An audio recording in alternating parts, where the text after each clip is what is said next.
Social justice is not a list of issues, it's actually a lifestyle. And social justice is bringing God's kingdom to earth. So we started this week by first looking at a book called Jesus and Justice. We looked in depth how Jesus dealt with social justice issues. So instead of looking at different issues this week like poverty or asylum seekers or anything like that, we actually looked at how Jesus dealt with social justice and how we can emulate what Jesus did in today's context. So in the book we first looked at including the excluded. So we read how Jesus always included the social outsiders. In his time, it was women, children, lepers, and secondly, then we looked at challenging cultural practices. So we read stories in the Bible like the Samaritan woman and the Good Samaritan, and how Jesus rejected racism, and to Jesus there was no second-class citizens. Thirdly, we then looked at confronting the powerful. So sometimes to make a difference, you do need to confront the powerful. You do need to go to the government or a factory director or even the school principal. So we looked at how Jesus stood up for justice by confronting the powerful when he was on earth. And then lastly, we looked at advocating for the oppressed. We did learn, we learned the importance in speaking up for those who can't speak for themselves. In the Bible, we're actually instructed to do this. Proverbs 31 verse 8 says, "Speak up for those who cannot speak for themselves."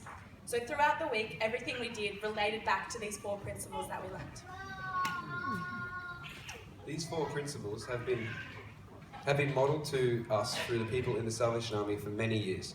We had the opportunity this week to meet and learn from 2 Salvationists, Envoy Alan Staines and Captain Roy Lottie, who have displayed these principles in their everyday lives.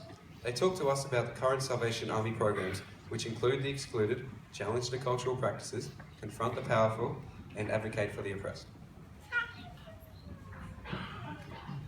When we looked back at the Salvation Army history, we see examples of the Salvation Army has done all of these things. For example, the Donut Girls in World War I, the creation of the Matchbox Factory, which paid its workers fair wages, and the raising of the age of consent. By looking at these past and current Salvation Army efforts, we see the kingdom of God has been brought to earth by people wearing the very same red crest we are wearing today. Just like they did back then, we can work today to bring the kingdom of God into people's lives.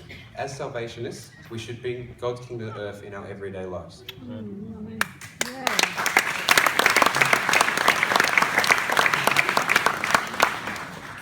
In this world, families are broken and hurting.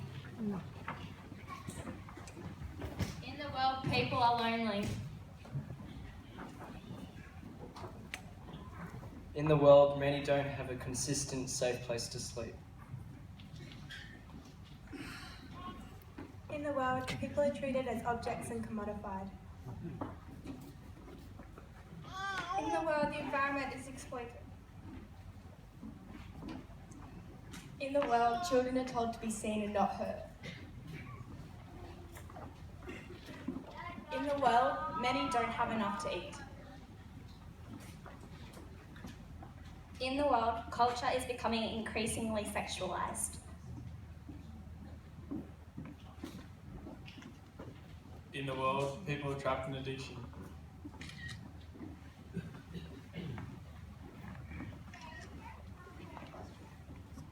But in the kingdom of God, families are united and loving.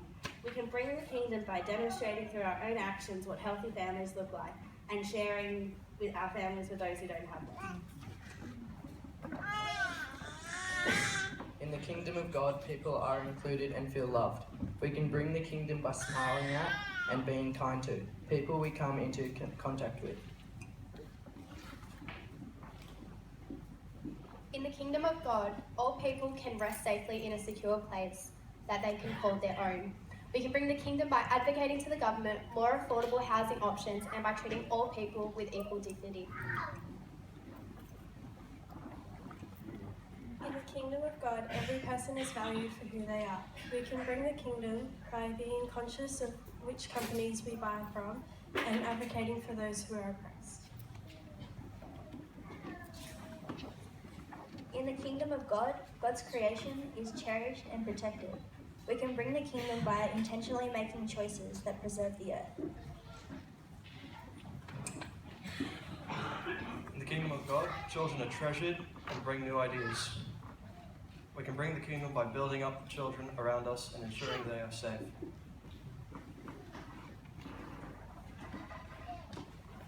In the kingdom of God, hunger is satisfied and there is plenty for all. We can bring the kingdom by using our own resources to provide for their needs and teaching them some skills to provide for themselves long term. In the kingdom of God, purity and modesty is the norm. We can bring the kingdom by advocating for change in how and where provocative material can be viewed and through our own actions. In the kingdom of God, people are free and their lives are fulfilled. We can bring the kingdom of God by praying for welcoming and supporting those in our cause and our friends who are struggling in addiction. Aren't they fantastic, this group here?